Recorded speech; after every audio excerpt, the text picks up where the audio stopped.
இப்படிப்பட்ட சகாயம் ஐஏஎஸ் என்ற ஒரு மனிதன் வந்து தமிழ்நாடுக்கு கிடைச்ச பொக்கிஷம்.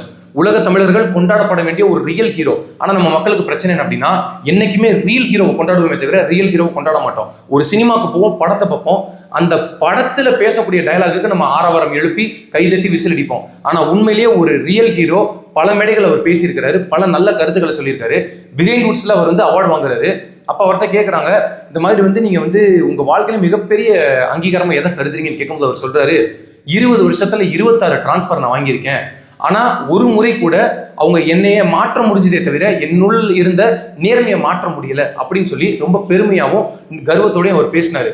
சொல்லிட்டு அவர் திரும்ப என்ன சொல்றாரு அப்படின்னா, என்னுடைய தமிழ் சமூகம் விழிக்க வேண்டும் என்று என்னுடைய தமிழ் சமூகத்துக்காக தான் நான் தொடர்ச்சியாக குரல் கொடுத்தேன். இந்த கனிம வளங்கள் வந்து கொள்ளையடிக்கப்படுதுன்றது கூட நான் ஏன் சொன்னேன் அப்படின்னா, நாளைய தலைமுறைக்கு வந்து இந்த காடு மலை இது எல்லாத்தையுமே கடத்தி கொண்டு போக வேண்டியது நம்மளுடைய தலைமுறையின் கடமை.